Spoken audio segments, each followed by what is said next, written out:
Today we will be doing flexibility assessments. The Canadian Trunk Forward Flexion Test assesses hamstring and lower back flexibility. Begin with the 5 to 10 minute aerobic warm-up, remove shoes, sit with feet flat against the flexometer, reach forward with both hands as far as possible, exhale as you reach, do not lead with one hand, hold for 2 seconds, and make sure knees are not bent. This test is scored in centimeters. Repeat the assessment and take the best of 2 scores. Categorize based on the ACSM standards and subtract 3 centimeters from each value in the table.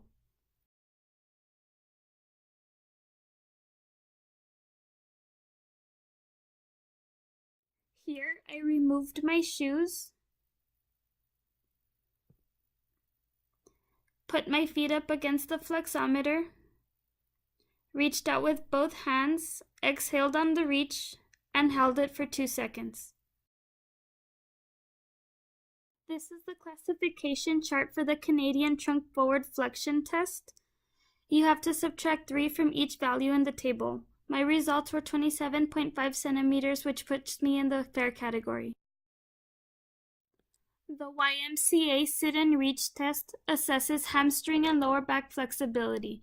Begin with a 5 to 10 minute aerobic warm-up, remove shoes, place yardstick on the floor, place strip of tape on the 15-inch mark, place feet on edge of tape about 10 to 12 inches apart.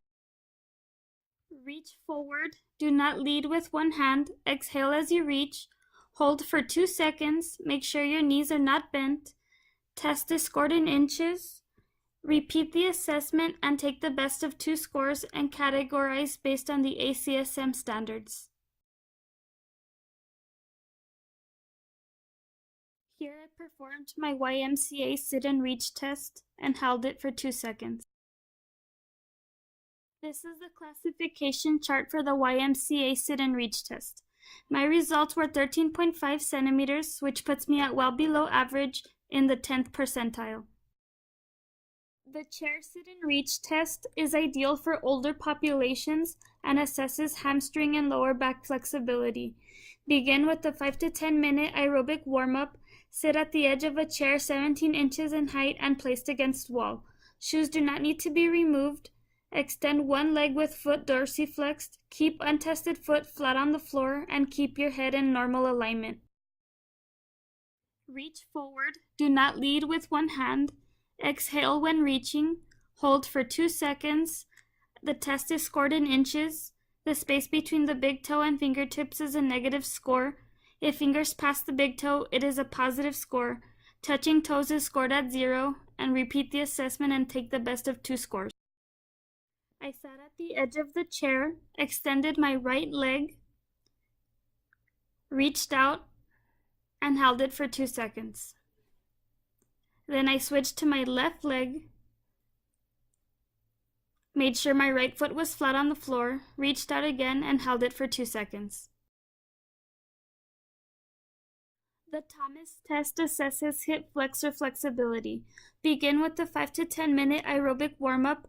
Lie in a supine position, bring one leg to the chest. If the straight leg remains in contact with the mat, hip flexors of that leg are flexible. A second person will observe if the leg remains in contact with the mat. This test is scored as flexible or inflexible. Switch to the other leg and repeat the same steps. Repeat assessment to ensure consistency. I lied in a supine position, brought my right leg to my chest. Then I switched legs and brought my left leg to my chest. The Thomas test classification is either flexible or inflexible. When I did my right leg, the straight leg remained in contact with the mat, therefore my hip flexors are flexible.